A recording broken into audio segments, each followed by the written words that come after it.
ነው የማጥቃት እንቅስቃሴ ላይ አይደለም፣ ራሱን የመከላከል ወይም ዲፌንሲቭ ፖዚሽን ላይ ነው። የራሱን የተከላከለ ነው ብዬ ነው የማምነው። የማጥቃት ተነሳሽነቱን የወሰደው ብልጽግና ነው። እስከ ሰኔ ወይም ሐምሌ ወይም ክረምቱ ሳይገባ በድሮንም በከባድ መሳሪያም ብዬ ፋኖን አዳክማለሁ ብሎ ጥቃት የጀመረው ብልጽግና ነው። ፋኖ ወደ ጥቃት አልገባም። የሚሰነዝርበትን ጥቃት እየተከላከለ ነው የሚገኘው። አልፎ አልፎ ግን ኃይል የሳሳ ሲመስለው በብልጽግና ወይም በመከላከያ በኩል ጥቃት መልሶ የማጥቃት እርምጃ ይወስዳል። ግን በራሱ አቅዶ እስካሁን ድረስ ወደ ጥቃት እንዳልገባ እረዳለሁ። ሰው ፋኖ እያደረገ ያለው ምንድን ነው ብትለኝ፣ እኔ እንደማየው ራሱን እየተከላከለ በደንብ አድርጎ የሰው ኃይል ማሰልጠን ነው። ከተለያዩ አካባቢዎች የሚገኙ ፋኖዎችን በደንብ እያሰለጠነ እያስመረቀ ነው የሚገኘው። ሰሞኑን አርበኛ ዘመነ ካሴ በተገኘበት ቤኒሻንጉል ጉሙዝ ክልል ውስጥ የተካሄደውን የምረቃት ተከታትለው ይሆናል በቪዲዮ። እንደዚህ አይነት ስልጠናዎች በየቦታው እየተካሄዱ ነው። በጣም አስገራሚ ነው የሚተካሄደው ስልጠና። በጣም በጣም የሚገርም ነው። ምን ያህል ነፃ መሬት እንዳላቸው ነው የምታየው። ምክንያቱም ለስልጠና ቦታ መሰልጠኛ ሰፊ ቦታ ነው የሚፈልገው። በጣም ብዙ ሰው ነው የሚያሰለጥኑት። ለዛ ሁሉ ቀለብ መስጠት አለብህ። ለዛ ሁሉ ማደሪያ መስጠት አለብህ። ለዛ ሁሉ የመሰልጠኛ ቦታ ያስፈልጋል። ራስህን ከተለያዩ ጥቃቶች መከላከል አለብህ። ቢያንስ በብዙ ርቀት ኪሎሜትር ነው ጥበቃ የምታደርገው ያንን ቦታ የማሰልጠኛ ቦታውን ለመከላከል። ስለዚህ ምን ያህል ሰፊ ቀጠና እንደተቆጣጠሩ የሚያሳይ ነው። አሁን እኔ በእኔ ግምገማ ፋኖዎች እያደረጉ ያሉት ለአጭር ጊዜ ጥቃት ለአጭር ጊዜ ምናምን እየተዘጋጁ ሳይሆን በደንብ አድርገው ለረዥም ጊዜ ጥቃት ለረዥም ጊዜ የሚያስኬዳቸውን ዝግጅት በደንብ እያደረጉ እንደሆነ የሚሰማኝ። በደንብ እያሰለጠኑ ነው።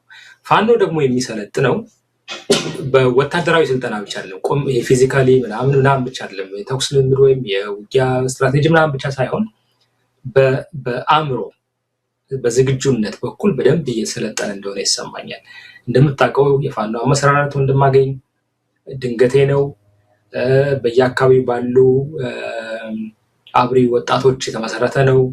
ጎጃም ውስጥ አለ፣ ጎንደር ውስጥ አለ፣ ወሎ ውስጥ አለ፣ ሸዋ ውስጥ አለ። ከጎጃምም ደግሞ መጀመሪያ ላይ ምስራቅ ምዕራብ አካባቢ ተመስርቶ ነበር። ከጎንደርም ደቡብ፣ ሰሜን ጎንደር፣ ከሸዋም እንደዚሁ 2 3 እየተባለ ተከፋፍሎ ነበረ።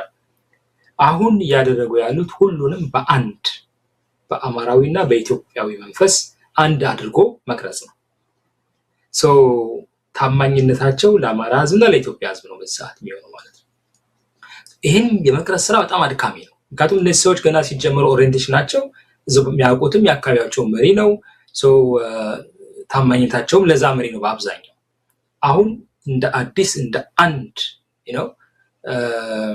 አንድ ድርጅት ተደርገው እየተቀረጹ ነው።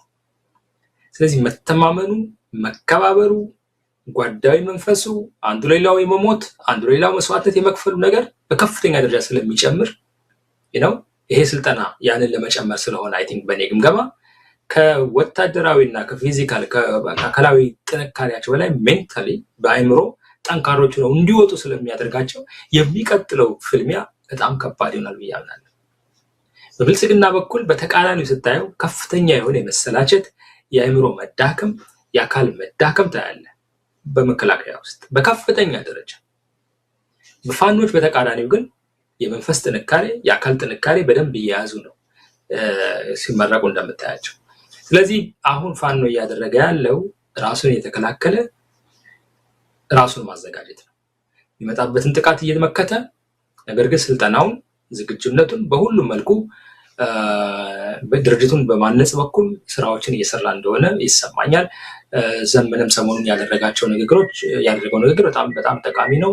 ሌላ ጊዜ እንወያይበታለን። ግን ወደ ውስጡ መመልከት መጀመራቸው ችግሮቻቸውን ውጫዊ ላይ ብቻ ወይም ውጫዊ ችግሮች ላይ ብቻ ትኩረት ከማድረግ ወደ ውስጣችን እንመልከት ብሎ ያቀረበው ንግግር በጣም የሚደነቅ ነው እና እነዚህ ነገሮች የበለጠ ለፋኖ ጥንካሬ የሚሰጡት በመሆኑ ፋኖ ውስጣዊ ችግሮችን ቀርፎ አሁን ያለውን ዝግጁነት አጠናክሮ ቀጥሎ በደንብ ተደራጅቶ በሚገባበት ጊዜ በጣም ብዙ እስከዛሬ ካየነው የበለጠ አስገራሚ ድሎችን እና አስገራሚ ለውጦችን የምናይ ይመስለኛል። አሁን አንዳንዶች ፋኖ ዝምታ ወይም ደግሞ ብዙ ጦርነት ስለሌለ እንቅስቃሴ ያለ ላይመስላቸው ይችላል። ግን ቪዲዮዎች ምናምን የሚለቀቁትን በምናይበት ጊዜ ፋኖ በደንብ እየሰለጠነ በደንብ እየተደራጀ በደንብ እየተዘጋጀ እንደሆነ እንረዳለን። ይሄ ደግሞ እንግዲህ ከሌሎች ኃይሎች ጋር የሚደረገውን ጥምረት በተመሳሳይ መልኩ ስለሚታይ ነገ ከነገ ወዲያ እነዚህ ሁሉ ኃይሎች ሲጣመሩና ወደ ትግል ሲገቡ ዛሬ በ4000 በአንድ አዳራሽ ሰባሰቡት 4000 ሰዎች ያን ጊዜ እንግዲህ ምን የት እንደሚገቡ ልትረዳ ይችላል። አብይን እንደማያድኑት አብይ ራሱ የሚረዳበት ጊዜ ነው ብዬ አምናለሁ። ወንድማገኝ በአጭር ጊዜ ውስጥ የፋኖ ኃይሎች የደረሱበት ደረጃ ቀላል አይደለም። ስብስቡ ራሱ ምናልባት ከ30 አደረጃጀት ወደ አንድ ወጥ አደረጃጀት መምጣት ሂደቱም ቀላል አይደለም። በሸዋ ውስጥ 2-3 አደረጃጀት ነበረ። በወሎ ውስጥ 3-4 አደረጃጀት ነበረ። በጎጃም ውስጥ እንደዚሁ 2 አደረጃጀት ነበረ። በጎንደር ውስጥ ወደ 4 አደረጃጀት ነበረ።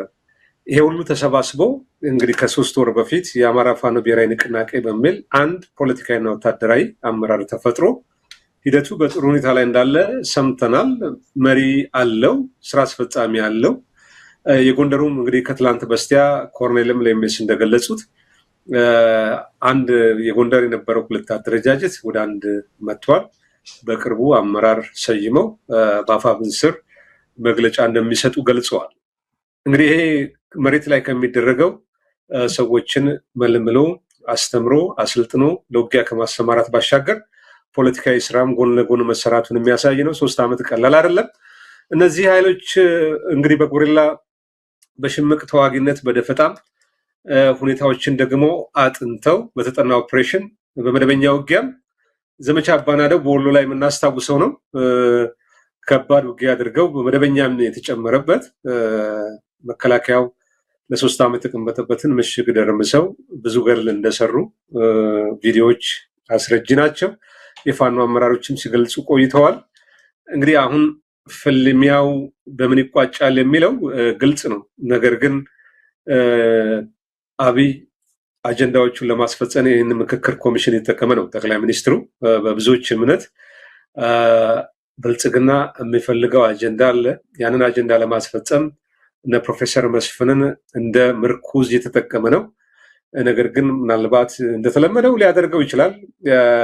አዳዲስ ህጎች፣ ረቂቆች ወጥተው ያው በህዝብ ተወካዮች ምክር ቤት ይጸድቃል። አባላቱ በሙሉ እነሱ ስለሆነ ህዝብ የሚፈልገውን አጀንዳ መርጦ ህገ መንግስት ማሻሻያ ሊሆን ይችላል፣ የክልል አስተዳደር ምናምን የሚሉ ብቻ በጣም ኮርኳሪ የሆኑ ነገሮችን አምጥቶ የጠቅላይ ሚኒስትሩ ስልጣን ለአንድ ግለሰብ ጨምድዶ ሰጥቶ አሁንም እሱ ስር ነው ያለው። በቀጣይ ምናልባት 10-15 ዓመት በስልጣን ላይ የሚያቆየውን አዳዲስ ነገር እንሰማለን ብዬ ገምታለሁ።